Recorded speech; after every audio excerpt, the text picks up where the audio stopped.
there, my name is Helen. Happy Sunday, or indeed happy Saturday to those of you who, like me, cheat and look early just to see who it is.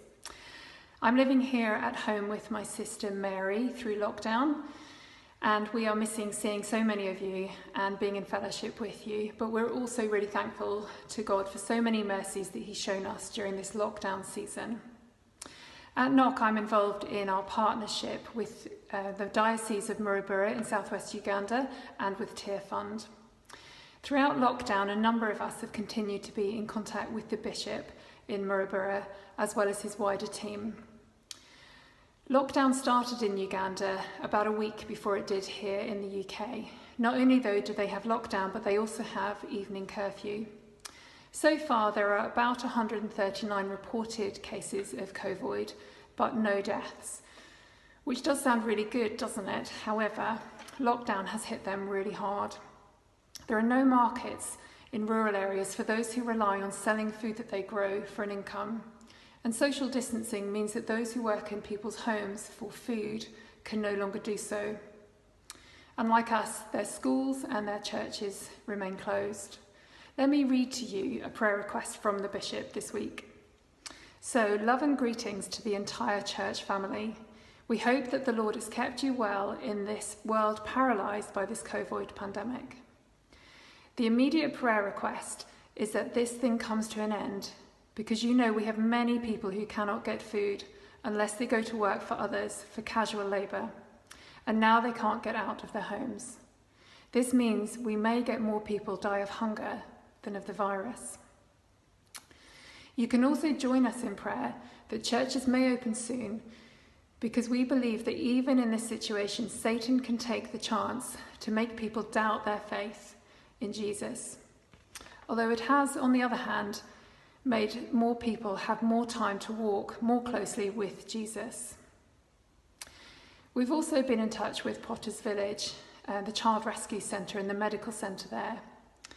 They've seen a reduction in patients as people haven't been able to leave home, but also people aren't able to pay the modest fees. In addition, they've also had to ask staff to live on site in order to help with their infection control. But that has put extra pressure on their resources as they house and feed these staff. So please do pray for wisdom and for resources for the management of Potters Village, and also that those who need medical help will come forward and get it. Finally, it would be also great if you could pray for our friends at Tear Fund. They here in Northern Ireland are taking it in turns to be on furlough. So please do pray for Ruth, who leads the team, and for Derek, who works for the Connected Churches programme and supports us as a church at Knock. Of course, they're very worried about the projects they support in Uganda and around the world, so please do pray for them. Thank you so much for all your prayers for Uganda. Please be encouraged that they are praying for you as well. Thank you for listening, and hopefully we'll see you soon. Okay, bye-bye. Hi, we are the Mount Stevens. I'm Colin, Lynn, Sarah and Tom. We're obviously currently at home. I am working from home. Lynn's in the middle of 3 weeks of furlough, and Sarah and Tom are doing their school work at home as well. We're thankful as we're fortunate in many ways. We have a garden to get out into, and we've been able to go cycling and walking every day around the neighbourhood.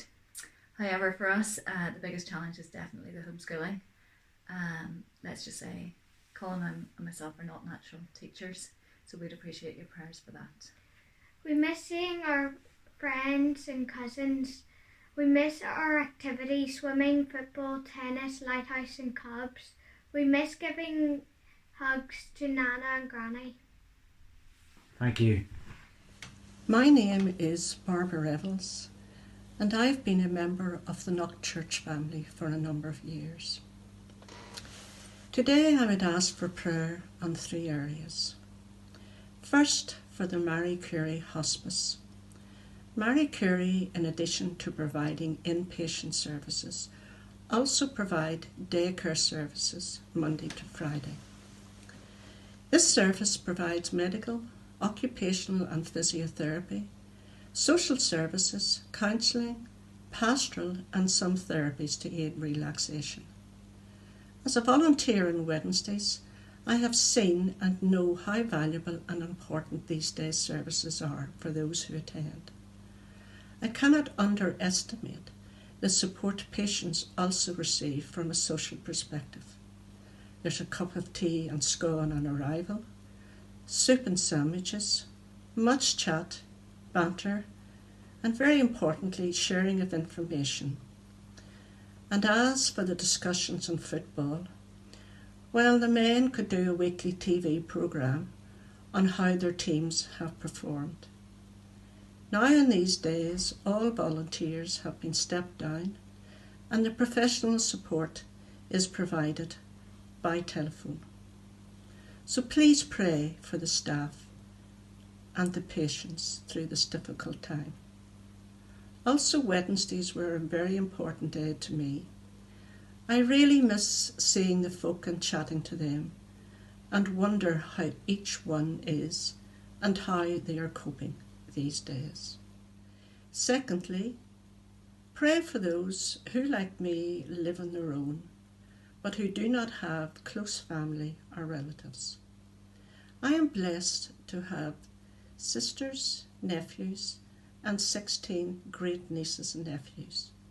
But please pray, because I miss them, and I miss having my 16 nieces and nephews for sleepovers. Thank you for your prayers.